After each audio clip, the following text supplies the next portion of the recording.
Iyi ni radiyo BBC Gahuzamiryango ivugira i Londres kuri metero 19, 25, 31 na 41. Ivugira ku mirongo ya FM mu karere k'ibiyaga bigari no kuri interineti kuri bbcgahuza.com.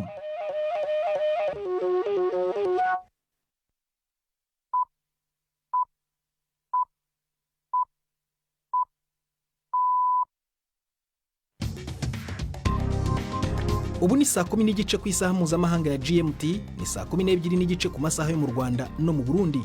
Muri studio muri kumwe na Prudence Ngiyumva. Weriwe hoteza amatwi BBC Gahuzamiryango aho uri hose ku isi, ikaze kuri radio kuri bbcgahuza.com, kuri Facebook live mu buryo bw'amashusho no ku mirongo migufi ya shortwave. Dore ingingo z'ingenzi z'amakuru turambora mu kanya kuri uyu wa gatanu tariki ya 25 z'ukwa 10. Mu Burundi hari kuba igikorwa cyendikwa ry'abanyagihugu bazatora mu matora ateganyijwe mu mwaka utaha wa 2025. Ariko komisiyo yashinzwe Seni iravuga ko imibare y'abiyandikishije kugeza ubu mu minsi 3 ishize yerekana ko urugero ruri hasi y'urwa bitezwe. Abamaze kwiyandikisha bangana n'umuriyoni umwe ibihumbi 742 n'ijana na 11. Mu Rwanda abahinzi baravuga ko bugarijwe n'ibibazo birimo imbuto y'indobanure ihenze ari nayo ntandaro yo kuzamuka kw'ibiciro. Hari gukoreshwa uburyo bushya bw'umucanga. Kubera iki? Kuko iyo ukoresheje itaka kagemwe kamwe nk'aka ngaka kaguha ibirayi hagati ya 5 na 6. Iyo ukoresheje buno buryo bwo mu mucanga akarayi kamwe kaguha uturayi hagati ya 15 na 20. Muri aya makuru kandi tubafitiye n'umuhanzi w'umunyarwanda. Ndi umushakamba, ndi rutimu, ndi umushakamba utagira imbeho mu nda, nige masamba intore. Ntiwibagirwe n'abazamuganga ndetse navugwa mu mikino nk'uko bisanzwe buri wa gatanu.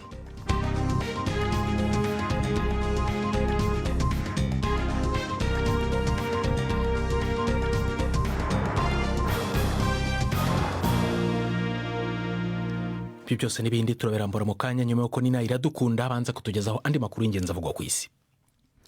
Umwe mu bantu bazwi cyane mu bubisha bwo guhohotera abana baciye kuri internet yakatiwe gufunga ubuzima bwose n'umucamanza wo muri Irlande ya ruguru. Bivugwa ko Alexander McCartney yahohoteye abana barenga 3,500 bo mu bihugu 30 akoresheje umwirondoro utari wo kuri internet. Abategetsi bavuga ko McCartney yigira umukobwa akiri muto mu guhenda abo yahohoteye kugira bamurungikira amafoto atabagenewe kwerekanwa. Umwe mu bo yahohoteye muri Amerika yarafite imyaka 12 yari yahuye akoresheje inkoho ya se aho kwemera ivyo McCartney yamusavye gukora. Umucamanza yisivyo vyaha bimwe mu byo kuryohera no gukora ikibi vyasize inkovu mu bwana bw'ababikorewe. Umukuru w'urwego rwa ONU rujejwe uburenganzira bwa zina muntu Volker Turk avuga ko amakungu akwiye guhagarika intureka ziri mu buraruko bwa Gaza, akagabisha ko amasezerano yo kurwanya ihonyabwoko ategeka ibihugu vyayemeje kubuza ko riba. Mu itangazo ry'ibiro vyiwe i Geneve, Turk yisibira ko biraba ibihe vya mbere bibi kurusha ibindi vyose muri iyo ntambara, aho abanyagihugu b'abasivile bategwa amabombe, bugarizwa kandi bakishishwa inzara. Ni inkuru ya Imogen Fox muvamwije rya Prime Ndikumagenge. Iryo tangazo ryerekana kurushirizaho gukoma induru mu nzego za mbere zo hejuru muri ONU kubiriko biraba mu majaruguru ya Gaza. Umukuru w'urwego rwa ONU rujejwe uburenganzira bwa zina muntu Volker Turk yavuze yuko igihugu cyose cy'abantu kiboherwa mu guterwa amabombe ahatana hamwe hatekanye hasigaye. Ibihugu 196 nivyo vyemeje amasezerano ya Geneve. Turk akaba yabibwiye ko ubu rero bitegerezwa gukora kugira ayo masezerano yubahirizwe. Na cyane yongeye ko hari ibyago ko haba ihonyabwoko, ibihugu byose amategeko abitegeka kubuza ko riba. Gushika ubu abategetsi bakuru ba ONU baririnze ijambo ihonyabwoko kuvyerekeye Gaza, ariko amajambo ya Turk no kugabisha vyeruye ko amategeko mpuzamakungu yerekeye ihonyabwoko ashobora gukoreshwa. Mushikiranganje wa Libani ho guhanahana amakuru yisigitero ca Israel caguyemo abanyamakuru 3 icaco mu ngwano. Ziad Makari yagirije Israel ko yatumbereje n'ibigirankana kuri abo banyamakuru igihe bari baryamye mu nzu ya Kiringenzi mu gitondo cyo kuri wa gatanu. Amasanamu ya video yaho vyabereye mu manuko bushira ubuseruko bwa Libani yerekana imodoka zanditse ko itangazamakuru zuzuye kw'ivumbi n'ibihomoka. Israel ntacira ivuga ko ivuga ko abasirikare 3 bishwe mu migwano ya vuba n'umugwi wa Hezbollah. Amakuru ava mu gisirikare avuga ko abasirikare bimbangukira gutabara barashe igisasu ca rokete. Iyi mwumva ni BBC Gahuza Miryango. Inama nkenguzamateka yo muri Kenya ivuga ko aho yakirira ubutumwa bwa email hahagaze gukora kubera kurengerwa n'ubwinshi bw'inyishu zishavu ku nteguro y'itegeko ryo kongereza ibiringo by'umukuru w'igihugu. Inama nkenguzamateka yari kwirakira ivyiyumviro by'abanyagihugu ku minyanyuro y'ibwirizwa shingiro yo kongereza ibiringo by'abategetsi batowe bive ku myaka 5 bije ku myaka 7. Ubwo rwego rwavuze ko rwakiriye ubutumwa burenga 200,000 gushika kuri wa gatanu, ari nawo wari umunsi ntarengwa wo kubishikiriza. Iyo nteguro y'itegeko yarateje uruhagarara igihe yashikirizwa na Somambike wa Perezida Ruto. Abanegura iyo ngendo bavuga ko gusubiramwo ibiringo bifise ingaruka zikomeye kandi ko bitari bikwiye kwiharizwa n'inzego nshingamateka na nkenguzamateka gusa. Wahoze ari umutegetsi mu ngabo mu mugwi urwanuzwi cyane wa Lord's Resistance Army yakatiwe igifungo c'imyaka 40 ku vyaha vyo mu ngwano yakoreye mu buraruko bwo mu gihugu c'Ubuganda no mu bihugu bibanyi. Urwego rwihariye rwa sentare nkuru yo mu Buganda ruca imanza z'ivyaha vyambukiranya imipaka rwaciriye igihano kirekire ca mbere Thomas Koyero mu rubanza rwa mbere nk'urwo mu gihugu. Inkuru ya Ansoy mumva mwijwi rya Yvette Kabatesi. Thomas Kweyoro yahamwe n'ibyaha 44 kuri 48 yaregwaga birimo kwica, gufata ku ngufu, gushimuta no gusahura. Yakatiwe ibihano byinshi kuva ku gifungo cy'imyaka 5 kugera kuri 40 bizakomatanyirizwa hamwe. Uwo mugabo wahoze ari umuyobozi wa Erera yashoboraga gukatirwa igifungo cya burundu cyangwa igihano cy'urupfu, ariko abacamanza batangaje ko birengagije ibyo bihano byombi kuko yinjijwe muri uwo mutwe w'abarwanyi akiri umwana. Bongeyeho ko yagaragaje kwicuza kandi ko atagifatwa nk'ubangamiye sosiyete. Igihano cye kizagabanywaho imyaka 15 yari amaze mu buroko. Abamwunganira mu mategeko babwiye urukiko ko ateganya kujuririra icyo cyemezo. Umutwe wa Lord's Resistance Army ushinjwa gukora amabi mu majyaruguru ya Uganda kuva washingwa mu mpera za 80 na Joseph Kony umaze gusimbuka inshuro nyinshi yashatse gufatwa. Igitigiri c'abantu bapfuye mu gihuhusi muri Philippine ubu cashitse kuri 46 n'abandi 200 bandi babuzwe irengero. Ibihumbi amajana bahungishijwe bavana mu ngo zabo. Biracagoye gushika mu duce tumwe turi aha twonyene cyane cyane mu karere ka Bicol. Perezida Ferdinand Marcos yavuze ko ubufasha bushobora gucishwa mu kirere, ku butaka canke mu mazi. Ico gihuhusi Tsami ubu cavuye muri ayo mazinga, ariko uturere twinshi turacarangwamo imvura nyinshi. Biracashoboka ko ico gihuhusi gishobora kugaruka kigatera kandi. Frida. Urakoze. Nina Iradukunda kuri ayo makuru ya BBC. Ikaze ku makuru arambuye duhera mu Burundi, ahari kuba igikorwa cyandikwa ry'abanyagihugu bazatora mu matora ateganyijwe mu mwaka utaha wa 2025. Imibare yabendekeshije mu minsi 3 ya mbere, no kuvuga kugeza kuri uyu wa kane ejo hashize, yerekana ko urugero rw'abamaze kwiyandikisha ruri munsi ya 29 byabo urwego seni rushinzwe gutegura amatora rwiteze. Ibyo byatangajwe n'umuyobozi warwo Prosper Ntahorwamiye mu kiganiro yahaye abanyamakuru kuri uyu wa gatanu. Ntahorwamiye yanasubije ku myidogo y'abanyagihugu bo mu turere tumwe na tumwe tw'igihugu bavuga ko bategekwa kujya kwiyandikisha ku ngufu, hamwe n'abanyapolitike banegura ingengabihe y'amatora. Inkuru irambuye tubaze Judas Ihundimundu uri Bujumbura. Mu kiganiro yahaye abamenyesha makuru, Prosper Ntahorwamiye arongoye umugwi seni uje gutegura amatora, yabanje gutangaza ibitigiri by'abanyagihugu bamaze kwandikwa ku rwego rw'igihugu. Abamaze kwiyandikisha bangana n'umuriyoni umwe, ibihumbi amajana 742 n'ijana na 11. No kuvuga ni bice hafi 29% dufatiye ku bantu twiteze ko bashobora kuzokwitaba iryo yandikwa. Intara ya Gitega nizo bwa mbere hamaze kwiyandikisha abarenga ibihumbi amajana 482. Iyizo bwa nyuma nayo ni Burunga, hakaba hamaze kwandikwa abarenga gato ibihumbi amajana 205. Mu burere bumwe bumwe hari abanyagihugu bidoga ko baburabuzwa canke bagategekwa kuja kwiyandikisha ku nguvu. Hari n'abasitanteri bimwe ivyangombwa abanyagihugu babituye kubera batariyandikisha.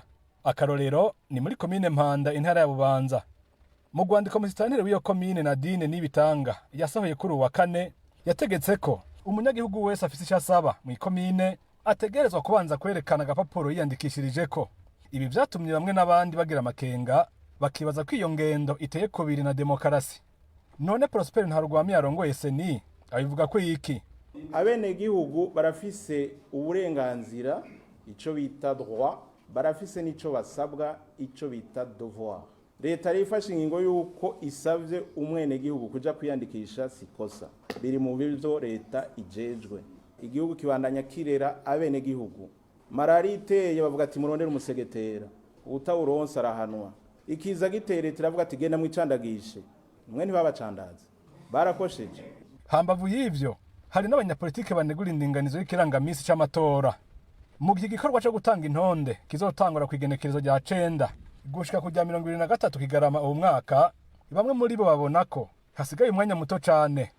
Ku bwabo ico kirangamisi nicorohereza n'abazoba bifuza gushinga inani. Gabriel Banza Witonde arongoye umugambwe ya PDR. Itegeko rigenga amatora mu ngingo ya 29 iravuga yuko inani z'imigambwe zishoboka mu gihe umukuru w'igihugu amaze guhamagarira abantu mu matora. Ugiye kuraba kirangamisi nayo ca seni, umukuru w'igihugu azohamagarira abantu kwitoza itariki 7 z'ukwa 12. Hama itariki 9 abantu baca gutanga amadosi. Cyabimvira rero ngene itariki 7 umukuru w'igihugu amaze guhamagara ico kirangamisi, umunsi mu itariki 8 imigambo ishobora kujamo kugira ngo bagire inani. Hama itariki 9 batanga gutanga amadosi. Urumva ko gikumira abantu bashaka kuja hamwe. No ngaha nyene Prosper Ntarugwamiye arongoye seni yatanze inyishu. Abipfuza kugira inani umugambwe A na B na C nibabe baravugana. Iyo tariki rero niyagira ikivuga ati umugambwe Dunatu n'umugambwe bazoja hamwe bace bayitubwira bazane dosi. Bahe baripanga umunyamugambwe azi yuko azoja muri coalition n'undi mugambwe bakaba bataravugana arindiriye iki. Rero kijya kirangamisi twakishikirije itariki 15 z'ukwicumi ni muharure ni misi 15 shira ku kwezi kwa 11 kose ni itariki ndwi ni hafi amezi abiri. Amatora y'abashinga amateka n'ayabajenama b'amakomine atekanijwe kwigenekezo rya 5 ruheshi 2025. Ayabakenguza amateka atekanijwe kuwa 2023 mukakaro umwaka wa 2025. Amatora y'abakuru b'imitumba nayo azoba kuwa 2025 Myandagaro umwaka wa 2025. Gildas Ihunda Impundu Ibujumbura. Tuvi Bujumbura tujye mu Rwanda aho urugaga rw'abagize ibigendanye n'ubuhinzi ubworozi n'amashyamba Rwanda Agricultural Trade Union ratu mu mpine z'icyongereza bavuga ko kwegereza abahinzi inzobere muri uwo mwuga n'ibikoresho nkenerwa birimo n'ifumbire imbuto ari nabyo bizafasha kongera umusaruro w'ubuhinzi, bityo rero n'ibiciro by'ibiribwa ku isoko bikagabanuka. Abahinzi bavuga ko uretse imihindagurikire y'ikirere bugarijwe kandi n'ibibazo birimo n'iby'imbuto y'indobanure ihenze bituma igishoro ku bihingwa kiba kinini, ari nayo ntandaro yo kuzamuka kw'ibiciro ku isoko. I Kigali inkuru ya Yves Bucyana. Aha ngaha turimo turatubura imbuto z'ibirayi mu mucanga, noneho ubu buryo budufasha kugira ngo dusarure uturayi twinshi. Mu butubuzi bw'imbuto y'ibirayi mu karere ka Musanze mu majyaruguru y'u Rwanda, Musone Vode na agronome n'inzobere mu gutubura imbuto mu kigo cy'ubutubuzi cya Seed Potato Fund aranyereka imirimo ikorwa ngo haboneke imbuto nziza y'ibirayi igurishwa abahinzi igatanga ibirayi byiza n'umusaruro mwinshi. Kuko iyo ukoresheje itaka kagemwe kamwe nk'aka ngaka kaguha ibirayi hagati ya 5 na 6. Iyo ukoresheje buno buryo bwo mu mucanga akarayi kamwe kaguha uturayi hagati ya 15 na 20. Abahinzi b'ibirayi bavuga ko igishoro kiri hejuru cyane bitewe n'imbuto y'indobanure ihenze, amafumbire, imiti n'ibindi bigenda mu buhinzi. Igishoro kiba kiri hejuru kuko ubutaka bwarazamutse bwarahenze, noneho n'imbuto zarahenze. Ubwo amahirwe dusigaranye ni nkayo kufumbire kuko ifumbire yo irimo nkunganire ya leta. Ko imbuto zo ziba zihenze kandi hari n'imbuto ziba twavuga ko atari nziza kuko ziba zimwe zimaze no gusaza. Mu butubuzi bw'imbuto nk'izingiro ku buhinzi muri rusange, by'umwihariko mu mbuto y'ibirayi hari inama bagira abahinzi mu buryo bwo gukoresha imbuto nziza yizewe kandi ishobora kongera umusaruro. Sinduhunga Vincent ni umuyobozi mukuru w'ikigo gitubura imbuto y'ibirayi cya Seed Potato Fund. Umuhinzi uzakubwira ati nahombye ni wa wundi uzagafata ya mbuto y'igihumbi tuvuge na 200 cyangwa y'igihumbi, none akagenda wagahinga nabi atakurikije aya mabwiriza yo guhinga neza, akazasarura toni ziri munsi ya 20 kuri hegitari, wowe arahomba. Twe imbuto niyo twayishyira no ku bihumbi 200, ariko akagenda agahinga neza agakuriza amabwiriza yose akabona toni 30, n'undi yaba akiri kunguka. Nuvuga ngo ibanga riri muri imbuto nziza, inyongera musaruro zihagije, zaba ifumbire mvaruganda ndetse n'imborera, kugira ngo uzazamure umusaruro ushobora kugera kuri toni 30 kuri hegitari. Mu gushakira umuti bimwe mu bibazo bigaragara mu buhinzi, urugaga RATU, Rwanda Agriculturist Trade Union, rugizwe na bamwe mu bizi by'ubuhinzi, ubworozi n'amashyamba, rumaze gutangiza umushinga mugari w'imyaka 5 ukubiyemo ibikorwa bitandukanye byo gufasha abahinzi kongera umusaruro. Isaac Munyaneza kuri urwo rugaga. Zimwe mu ngamba dufite no gukomeza gukora ubuvugizi kugira ngo habeho kugabanuka kw'ibiciro kw'imbuto, kwegereza ibikorwa remezo abahinzi kugira ngo babone umusaruro mwiza kandi mwinshi. Ikindi cya gatatu ni ukugira ngo dukomeze gukurikirana imikorere y'abari abagoronome babiri twashize ku murenge bagiye gukorana n'abahinzi badakorera mu biro ahubwo bakorera mu mirima, tumenye ngo ese umunsi ku wundi ni iki bakora, ibibazo abahinzi bahura nabyo ni bihe, bikemurwa bite. Ibyo rero bizagira uruhare mu gutuma umuhinzi yeza umusaruro umutwaye amafaranga makeya ndetse n'igiciro kibari gitoya. Ni umushinga uzakorera mu turere twose tw'igihugu. Mu kuwutangiza hanamurikwa ifumbire izegerezwa abahinzi kandi ku giciro gito. Ni ifumbire yahawe umugisha n'ikigo cy'ubuhinzi n'ubworozi RAB ngo yitezweho gutanga umusaruro mwinshi. Aimable Rwakayanga akuriye ikigo cy'ubuhinzi n'ubworozi RAB mu karere ka Rubavu. Ikibazo cya mbere ije gukemura iyi fumbire bituma igihingwa cyera vuba. Bivuga ngo twari usanga dufite ibirayi ubwabyo byereraga iminsi 90. Ufashe nk'ubwoko bita Kirundo, andi moko nka Kinigi, Gikungu, izo mbuto zaraga iminsi 120. Bivuga ngo rero nka Kirundo ushobora kuzabona igeze ku minsi 60, ubwo n'amezi 2. Bivuga ngo tuzaba twungutse igihe. Yves Bucyana, BBC Gahuza Miryango, i Rubavu. Urakoze Yves. Iyo nkuru ni nayo izaba iri ku kiganiro Imvo n'Imvano cy'ejo kuwa gatandatu tugeze ku isaa 1:13 mu Rwanda no mu Burundi. Muri studio za BBC London ni saa 11:47. Mu kanya turakomeza n'amakuru arambuye nyuma karuko gato cyane. Ndi Prudence Nyumva.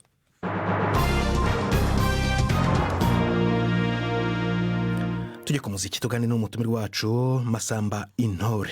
Masamba akaba ari n'umutoza w'itsinda ry'u Rwanda ry'imbyino n'indirimbo gakondo. Amaze rero igihe mu bitaramo yizihiza imyaka 40 ari muri uyu mwuga. Nyuma y'ibitaramo bimaze kubera mu Rwanda, muri Canada no muri Denmark, yaganiriye na mugenzi wacu Audace Makado amusanze Buruseli mu Bubiligi, aho yararimo gutegura indirimbo Muhore wararaye mu buhanga bugezweho. Masamba anasigura urugendo rw'ubuzima n'ubuhanzi bwe muri rusange ndetse n'udushya twe. Tega amatwi. Ndicyogera mu nkuba singome nabaza ngira icyubahiro mu mihigo nkabandi warwageza bigarama rwangara mu murenzo kurwana mizo umutwaro utangira muze ngabo uwanze gushira amakenga ati ndi nkera beza ndumushakamba ndi rutimu ndi umushakamba utagira imbeho mu nda nige Masamba Intore. Navukiye i Burundi ko kunda aho kurira ndahiga n'amashuri yanjye nta nubwo byangoraga kubera ko ikinyarwanda n'ikirundi tuvuga bimwe. Ntangira niga guhamiriza no kubyina, maze kwegera imbeho gato na papa aranyigisha kuba umutoza. Mfite imyaka 7-10 indoto yanjye icya mbere cyari football, ariko aho negere gato hejuru harimo no kuganira n'ababyeyi banambwira yuko yegura i Burundi ariko umenye ko uri impunzi, nuko wamenya kwanza ibijyanye na gakondo yawe aribyo bita imico kama mu Kirundi, kumenya amateka.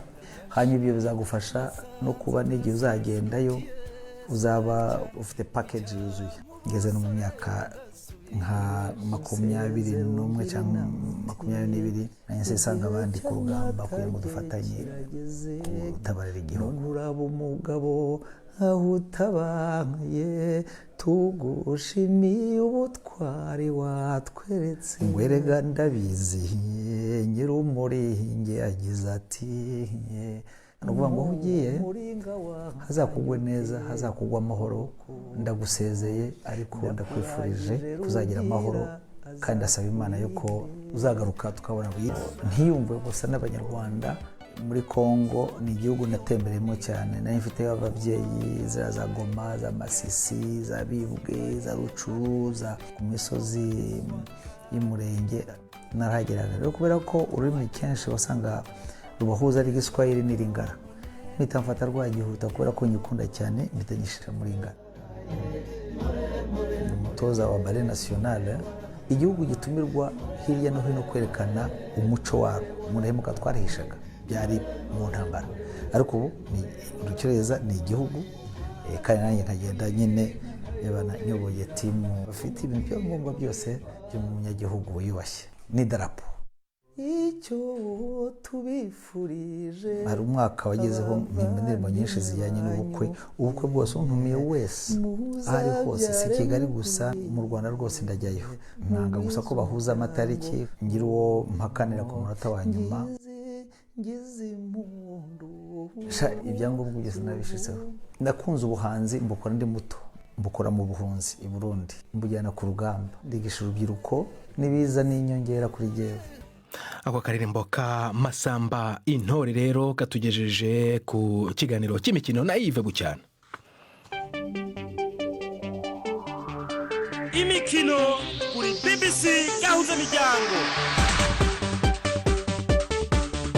Mwereho neza mwese abateze amatwi BBC amakuru y'imikino, reka mbajyane muri za shampiyona zitandukanye ku mugabane w'Uburayi. Impera z'icyumweru hateganyijwe imikino ikomeye ya El Clasico mu bihugu byinshi. Mpereye muri Espagne, Real Madrid izakira Barcelona mu gihe amakipe yose ahagaze neza kandi ari gutera ibitego byinshi. Umukino uzabejo kwa gatandatu. Real Madrid iri hafi yo gukora amateka, imaze imikino myinshi idatsindwa, hashize amezi 13 yose n'imikino 42 ishize. Izahura na mukeba wayo w'ibihe byose Barcelona yashyizeho amateka y'igihe kirekire idatsindwa, imikino 43 yose hagati y'umwaka wa 2017 na 2018. Mu Bwongereza, English Premier League yo iduhishiye umukino uzahuza Arsenal yakira Liverpool. Arsenal ishobora kuba iri mu bihe bitari byiza, abakinnyi basa nabibagiwe ikinyabupfura cyo kwirinda amakarita atukura ndetse n'imvune. No mukino myugariro William Saliba atazakina nyuma yo guhabwa ikarita itukura mu mpera z'icyumweru gishize. Mu bakinnyi bashidikanywaho gukina umukino harimo kandi Bukayo Saka. Ni mu gihe Liverpool yo imyuka yayirushaho kwiyongera uko igenda itsinda umukino ku wundi.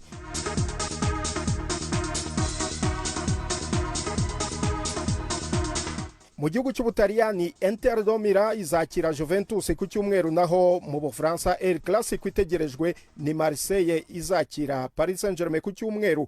Hagati aho umukino uteganyijwe kuzahuza ikipe ya Barcelona n'ikipe ya Atletico Madrid mu kwezi kwa 12 birashoboka cyane ko wazabera i Miami muri Leta Zunze Ubumwe za Amerika. Ibi ngo abayobozi ba La Liga bizeye ko FIFA izabiha umugisha. Bizaba ku nshuro ya mbere umukino wa La Liga ubereye muri Leta Zunze Ubumwe za Amerika. Ishyirahamwe ry'umupira w'amaguru ku isi FIFA niryo rizatanga umwanzuro wa nyuma kuri icyo cyifuzo. Kugeza ubu uwo mukino uteganyijwe gukinwa ku itariki 22 z'ukwezi kwa 12 mbere gato y'ikiruhuko cya shampiyona ya Espagne. Biteganyijwe kandi ko Atletico na Barcelona bazakina irushanwa rya Espagne Super Cup rizahuza amakipe ane mu ntangiriro z'ukwezi kwa mbere, rikazabera mu gihugu cya Arabia Saudite. Ayo niyo y'imikino nabahitiyemo kuri uyu wa gatanu. Gendi Yves Bucyana. Murakoze Yves, reka tugume Kigali mpijambo Yvette Kabatesi muri Baza Muganga.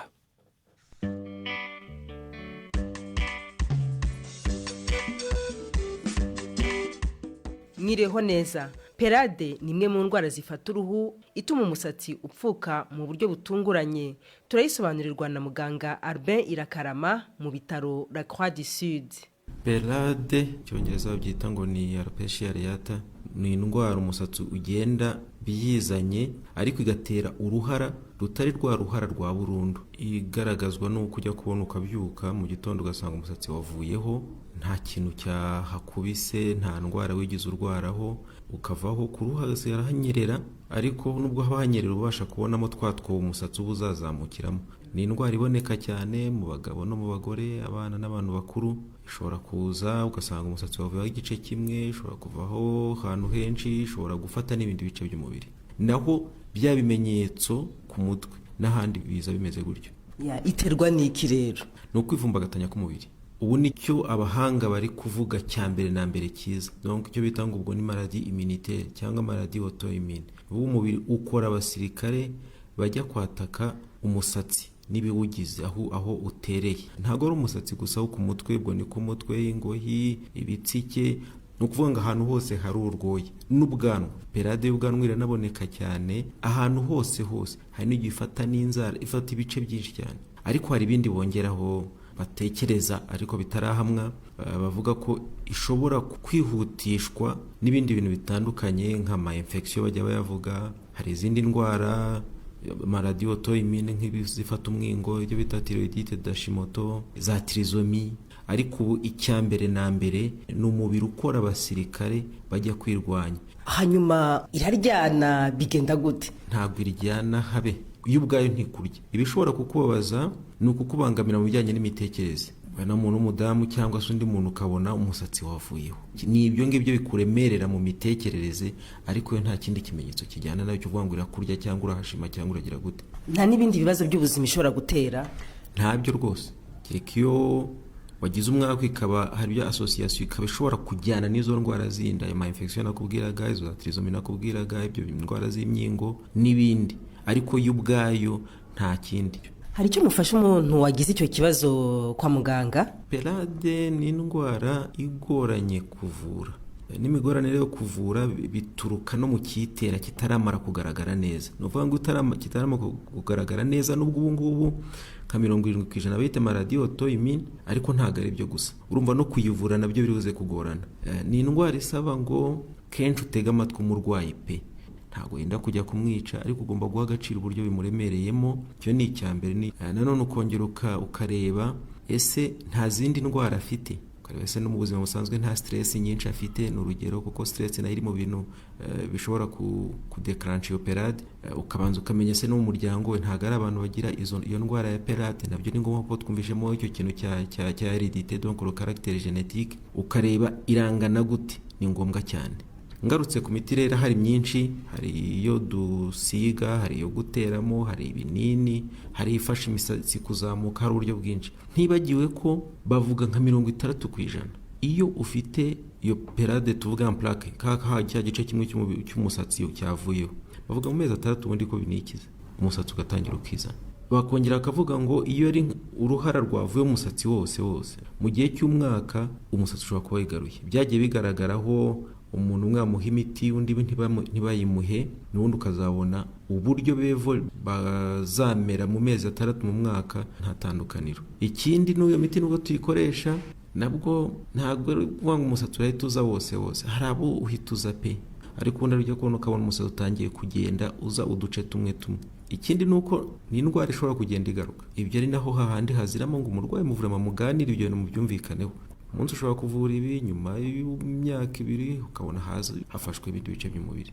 Muganga Albin Irakarama wadusobanuriraga ku ndwara bita perade ituma umusatsi upfuka mu buryo butunguranye. Ni naha rero dusoreje, twibutse ko dukomeza kwakira ibibazo. Ikigali ni gasanduka amabaruwa 2790. Email ni bazamuganga@gmail.com. Muramuke neza. Uramuke nawe Yvette ndetse na muganga Albin Irakarama mwaganiraga namwe mu dusingirije umusozo w'ibiganiro byacu byo kuri uyu wa gatanu. Gusa nkubwire ko ushobora kongera kubisanga kuri bbc-gahuza.com. Ejo ku wa gatandatu n'imvo n'imvano, ku cyumweru ni ibice bibiri by'urunana byanyuzeho hano kuri BBC Gahuza Miryango. Twafashijwe na Abi Wheelchair. Ni Prudence Nyumba wakoze guhitamo BBC Gahuza Miryango kuri uyu wa gatanu ndetse no muri iki cyumweru. Uraharyana, weekend nziza.